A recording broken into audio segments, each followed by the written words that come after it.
So welcome to my guests here on stage for the last panel of the day. Yes. So welcome Helena Nordstro, Head of Sustainability Strategy and Transformation at Deloitte. And welcome Jens Olejak. You are Managing Director and Head of Climate Solutions at South Pole. And Kristina Söderberg, you are Investment Manager at SEB Greentech VC. Correct. Welcome everyone. So we're going to talk about Scandinavia in a global context, and we've heard a lot of exciting and inspiring examples here today. And we often hear that Sweden and other Nordic countries are at the front of sustainability efforts and results. But is that true? Are we truly as leading as we like us to be, or are there areas that we still need to accelerate or improve in order to maintain our position? What do you say? You're looking at me. I would like to say that the answer is yes and no. So of course there's a reason why we got here, why we have that sort of reputation. But there's definitely a long way to go. I also see a tendency that some companies, for good reasons, have a quite high self-esteem. And I wouldn't say that it's bad to have a good self-esteem, but it also means that sometimes they lean back a bit and say like, no, but we're really, far ahead anyway compared to others and so. And that takes away the inspiration and edge, I think. But those are still few. I think that's my answer. So it's a yes and no, and depending on which type of company you are, there are different means to still continue to be in the forefront, depending on legacy, maturity, and type, I would say. Jens, I know prior to joining South Pole, you have supported clients in Singapore and Germany and worked abroad with climate finance and strategies. Do you notice any difference between other countries and the Nordic countries? I think Nordic countries are in the forefront of sustainability and the commitments that Sweden and also the companies have made and are making. We need to be careful that we're not lacking or not coming behind, and that we still stay in the forefront, and that the commitments from the government are ambitious also going forward. When it comes to corporates, I think we have a reputation of working with sustainability for a long time, and looking at German companies or other companies out there, we are in the forefront and have been. But in what way are we in the forefront? With reporting also and engaging with our clients or with customers, and to be somewhat also sensitive about what the market wants, and that sustainability is an important aspect of having legitimacy to operate. If you compare it to Asia, there is still much to do, also because of the fact that the time frame from poverty to a developed country, for instance, is shorter than if you look at the Nordics or in Europe. So the general view on sustainability in the general public is not as mature there as it is here and also in the Nordics. Kristina, what you say, you come with this from the sort of the venture capital perspective. Perhaps you could tell us a bit about SEB Greentech VC. You focus on startups in Nordics and Europe, and so what is your perspective on this? Is it easy to find more sustainable investments in the Nordic countries than other European countries? Well, first of all, the Swedish or Nordic ecosystem for bringing up innovation and new startups is really, really good. Based on per capita, we're top in the world. So as a start point, really good. Just to go back to the question, I think the starting point for Sweden or for Nordic countries is of course really good in terms of what type of energy do we have, or where do we get our energy from? Lots of renewables, compared to if you have Poland or Germany, where they burn coal and gas, while we have our hydropower, for example. So the starting points are quite different, and also compared to like if it's a developing country or our countries in terms of the SDGs, many of them are connected to poverty and climate and areas employment, where we have come, of course, much further. But I think there are lots of interesting companies to find. And we can also see in the companies that we have invested into. So we're sort of a late seed, early A stage investor. I don't know if that says anything, but companies that have reached some kind of commercial traction. And one of our companies has developed a wave energy converter. So they have quite recently, or for half a year ago or so, deployed that buoy outside of the Portugal coast and is now connected to the grid. So I think backing this kind of companies that could become the new type of renewable energy worldwide, hopefully, is our way to make an impact. So taking us back to that, we have good ecosystem in Sweden, as you mentioned, with energy and also the innovation ecosystem.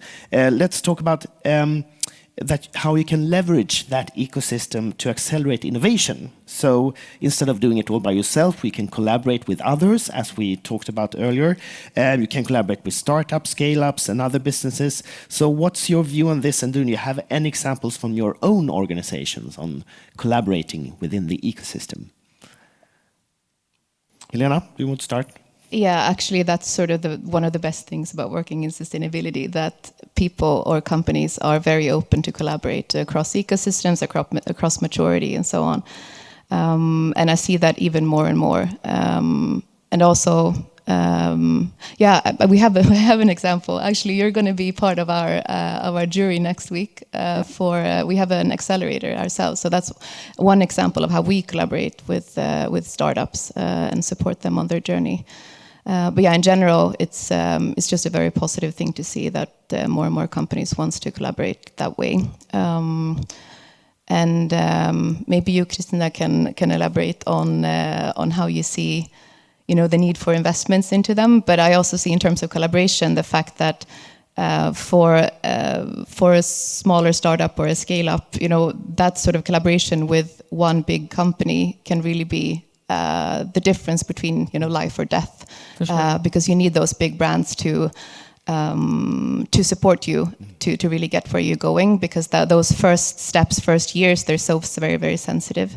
Although that company may, as an example, be a super important solution to other big companies' problems. So those sort of collaborations are very, very key. And I think, in my view, just to linger on that, I think many of you here represent large corporates, and something, if you really want to make an impact, that's so crucial, that taking those dialogues with the startups, it's worth so much to get early on the possibility to run pilots or test their solutions, to be really sort of open and helpful, because everyone is going to gain from that. Mm-hmm. You're going to get insights. You're going to get, the big companies get insights and then show goodwill and all those things. But it's really the key to the actual innovator itself to get that backing. But maybe one but there, not to linger on too long, because these companies, they really need to work quickly. The cash is running out, and in order for them to get that investment from new investors, they need to show some kind of traction or partnerships. So try to be very sort of to the point. Is like, how can we collaborate? Not just gain lots of insights and then you just go the other way. Yeah, I think collaboration is also something that big corporates and the industry needs to have in order to break up silos and in order to accelerate the work around the sustainability, ways to work and processes that can be aligned in order to achieve results quicker together. And that's on a corporate level, and then of course you have collaboration on a nation levels and so on. But I I think that is one of the questions also. Jens, let me ask you, in your recent net zero report, we can read that Nordic companies to a greater extent than other markets are green hushing. Yeah, the net zero report shows that, and I mean the theory or the hypothesis, the explanation could be that, in fact, Nordic countries, Nordic companies, Swedish companies, have been ahead of the curve in terms of sustainability, have been doing more mistakes perhaps, and do not have the same naivety entering into displaying and talking about achievements. And perhaps with that baggage, you see more risks and are more afraid of telling about all the good stuff that you've done, because you also see all of the challenges and all of the things that still need to be done. And there's also, I think, some, in general, insecurity about regulations on how to do what and so on. So, but essentially, why is it the case in Sweden or in the Nordics? Well, it could be that, in fact, as I said, we have been ahead of the curve. So we have already somewhat been there with those mistakes. It sounds like a typical Swedish behavior. You know, we're the best, but we don't really like to brag about it, right? Yeah, I don't know, perhaps. Helena, do you have any comment on that? Why we are green hushing? I think you already said the two main points. I mean, one thing is that we probably went out and said that we're really going to show the way. We have great ambitions. We don't exactly know how to get there, but we want to show the world that it's hopefully possible, and that we have high ambitions. And now you're starting to realize that oh shit, it was quite tough to do this. And then maybe actually starting to back. But then adding to that, the second point is obviously the regulatory wave also. Also hitting green claims, etc. So knowing that you cannot just talk about it, you need to really show that you do what you say. And also one example is if you look at the expression or the claim neutrality or carbon neutrality at the point where Sweden or also Nordic countries, but primarily Sweden, was quite so to say, did not want to use that term anymore, and was that there was a lot of opposition around it. We still saw that in many other countries that term was still used. So in that sense, it's also a sign on the development and how that we are probably a little bit further on that scale. Right. But connecting to that, then, that to lead change and being at the forefront also often mean that you are in unknown territory, and there's no previous benchmark you can rely on, and you have to. How should you think about going about testing different aspects of sustainability, investing in it, and learning as you go? How should you think about that? Silence. different viewpoints. I mean, that's our task to be bold and do ambitious investments.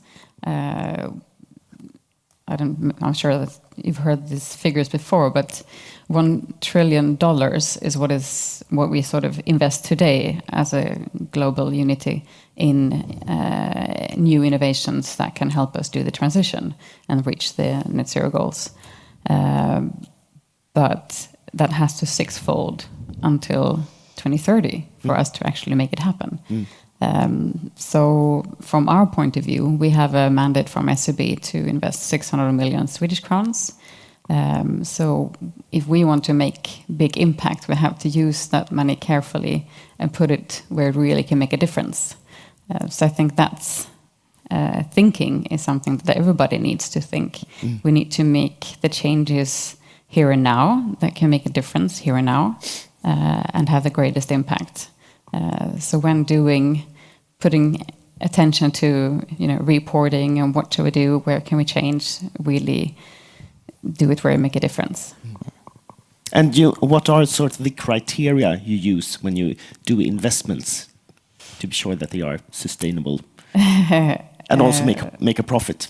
Exactly. So those two have to go hand in hand, make a true impact and financial return as any other fund, even if it's a balance sheet investment. But the criteria in general, brilliant team, of course, that can make this happen. An innovation that sticks out from what's already existing. And a market that is big enough so that it can move the needle. And I think it's also, it's also important to, money is one thing, but it's also important to see how the money is used, so that it's used in the best possible way with the most impact. And I think the KPIs around that are equally important, because otherwise you will waste a lot of trillions and without a lot of impact.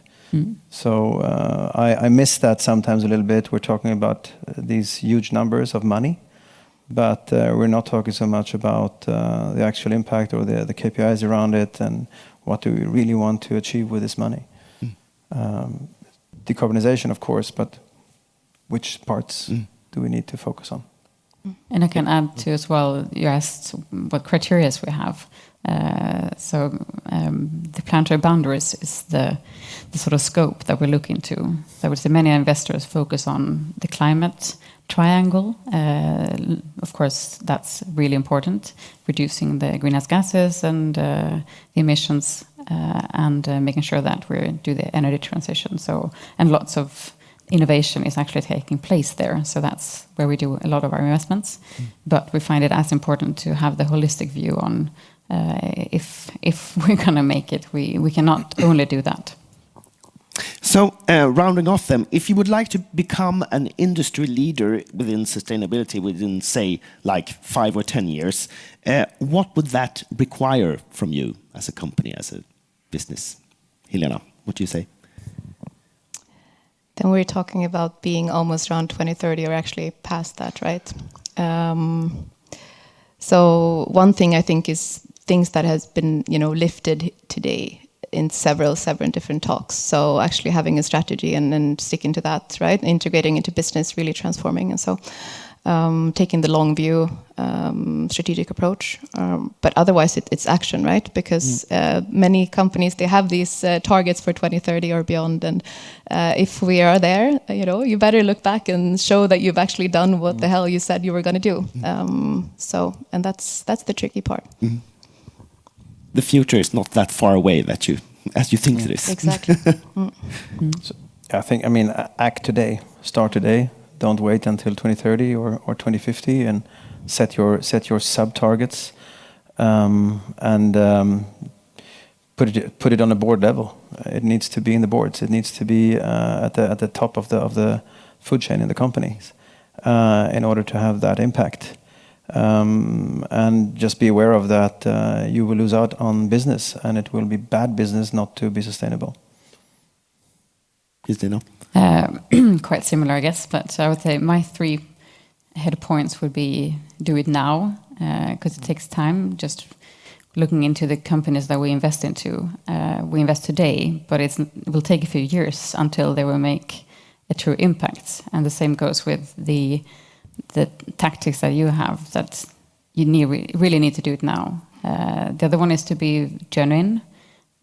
So the goals that you set up, it has to be genuine and fit into the business model of your company, fit into the employees that you want to retain and attract, and the customers that you're serving. So that's the second. And then to be bold. I think it was someone else that said that maybe you're not going to be part of the race in the future. So I think you really need to be bold now to understand that it's not everybody is going to survive. Just looking at us banks more in general, we will only be able to lend to companies that have a very, if not green today, they will have to be green in the future, and they will have to have a plan today on how they will get there. Thank you very much, Helena, Jens, Kristina, for your participation. A round of applause for the panel.